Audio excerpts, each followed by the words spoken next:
Assalamualaikum warahmatullahi wabarakatuh, pemirsa YouTube. Bertemu kembali dengan saya di channel Erik Eriana.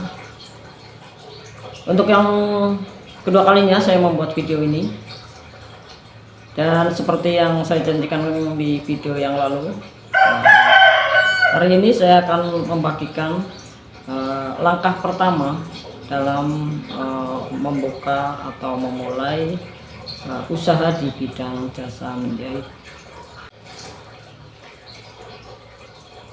Namun sebelum masuk ke pembahasan materi, saya sampaikan dulu bahwa jasa menjahit itu berbeda dengan produksi menjahit ya, meskipun sama-sama penjualan.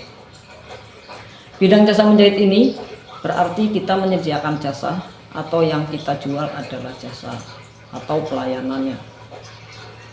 Dan yang diperhitungkan dalam menentukan harga biasanya dilihat dari tingkat kerumitan dalam desain pakaian tersebut ya. Ini untuk menghitung waktu yang diperlukan.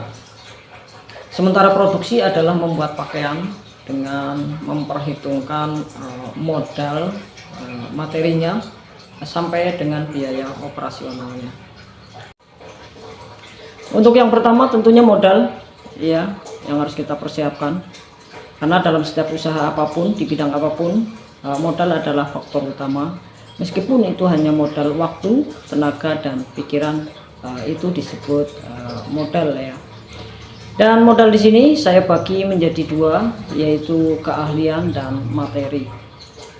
Keahlian di sini tentunya adalah di bidang menjahit, dan setiap orang tentu memiliki kemampuan yang berbeda-beda ya, dari tingkat pengalaman, kecerdasan dan kekuatan. Meskipun secara pengalaman terhitung senior, tetapi jika tidak punya keberanian maka tidak akan bisa berkembang. Maka dalam setiap usaha mental itu juga sangat dibutuhkan ya. Namun bagi yang punya kemampuan menjahitnya masih terbatas, harus diimbangi dengan pengetahuan dasar di bidang menjahit. Di sini sangat dibutuhkan kesabaran dan ketelatenan. Dan kuncinya jangan mengejar keuntungan besar terlebih dahulu ya. Tetapi kuasai dulu ilmu dan pengetahuan sebagai modal awal keahlian. Yang kedua, komunikasi dan mental ya. Selain keahlian menjahit, kita juga harus menguasai cara berkomunikasi dan memiliki mental yang baik. Karena dengan kita memiliki komunikasi yang baik dengan pelanggan, relasi itu akan melancarkan ketika kita bernegosiasi dalam penerimaan job atau pekerjaan ya.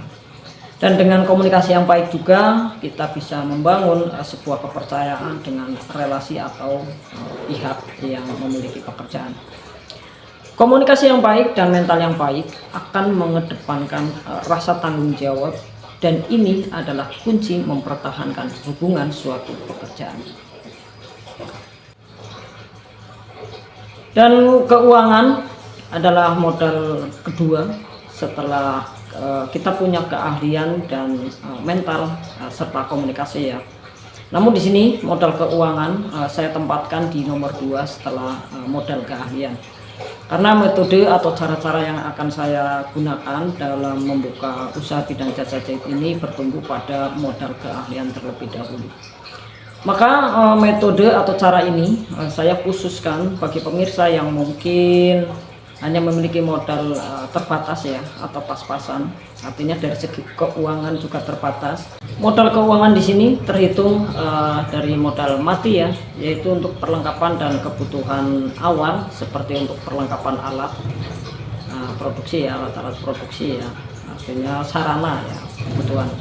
Meskipun setelah perkembangan kita tetap membutuhkan modal kedua setelah ada penambahan pekerjaan baru ya. Dan modal kedua ini kita tambahkan saat menerima pekerjaan baru secara bertahap ya.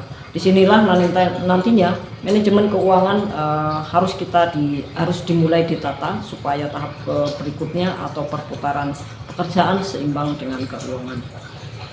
Nah, pemirsa, seperti itu dulu, sampai di sini dulu ulasan atau teori langkah awal yang harus dipersiapkan dalam membuka usaha baru di bidang jasa menjahit pakaian. Selanjutnya akan saya bahas pada video berikutnya, yaitu langkah kedua memulai buka usaha di bidang jasa menjahit pakaian. Dan supaya tidak ketinggalan video-video saya, silakan pemirsa tekan tombol subscribe. Dan bagi yang ingin bertanya-tanya, silakan tinggalkan komentar di kolom komentar atau di nomor WA saya yang ada di deskripsi video ya. Sekian dari saya, terima kasih. Wassalamualaikum warahmatullahi wabarakatuh.